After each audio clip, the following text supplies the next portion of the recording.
မင်္ဂလာပါဒီနေ့ကျွန်တော်တို့ basic speaking လေးဆက်ပြီးပြောကြည့်အောင်ပေါ့နော်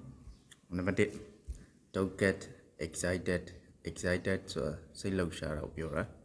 don't get excited ဆိုတာမင်းစိတ်လှုပ်မရှာနဲ့ပေါ့နော်နောက်တစ်ခု don't be too sure ဆိုတာသိကြတာကိုပြောတာနောက်တစ်ခုရပါတယ်လို့လည်းပြောတယ်အချိန်တည်းမတွက်နဲ့လို့ပြောတာပေါ့နော် don't be too sure ဆိုတာအချိန်တည်းပါမတွက်သေးနဲ့အောင်လို့ပြောတာနောက်တစ်ခု stay away from me ငါနဲ့ခဝေးဝေးမှနေလို့ပြောတာ stay away from ဆိုတာနောက်တစ်ခု stay away from things ပေါ့နော်ဒါနဲ့ခဝေးဝေးမှနေလို့ပြောတာနောက်တစ်ခု it's getting late ပြည်စုံပြောချင်တယ်ဆိုရင် it is getting late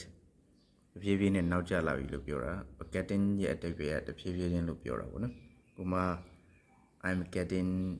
hungry ပေါ့နော်ငါတဖြည်းဖြည်းနဲ့ဗိုက်စာလာပြီလို့ပြောတာပေါ့နောက်တစ်ခု my hands are full ငါလုံများနေရလို့ပြောတာအလွယ်ဆုံးပြောချင်တယ်ဆိုရင်တော့ I'm busy လို့ပြောပါနော်နောက်တစ်ခု that's all for today that's all ဆိုတာဒီလောက်ပဲလို့ပြောတာဒီနေ့တော့ဒီလောက်ပဲပေါ့နော်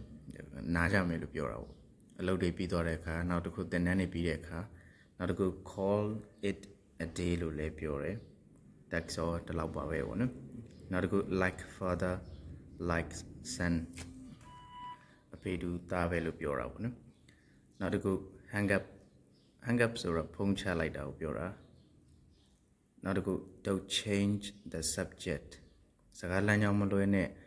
တယောက်နဲ့တယောက်စကားပြောနေကြရဆိုလို့ရှိရင်သူကဒီအကြောင်းကိုမကြားချင်လို့စကားလမ်းကြောင်းလွဲလိုက်တယ်ဆိုရင် don't change the subject မြေစကားလမ်းကြောင်းမလွဲနဲ့လို့ပြောတာပေါ့နော်နောက်တစ်ခု you flattered me flatter ဆိုတာမြှောက်ပင်ပြောဆိုတာကိုပြောတာနောက်တစ်ခု stay out of things ဝင်းမပါနဲ့လို့ပြောတာပေါ့နော်ခေါ်ဝေးပါနေပေါ့အရှိရ you လေးထည့်လိုက်ရင် you stay out of things မင်းဝင်းမပါနဲ့လို့ပြောတာနောက်တစ်ခု jacks and cakes လူရမယ်တာလို့ပြောတာ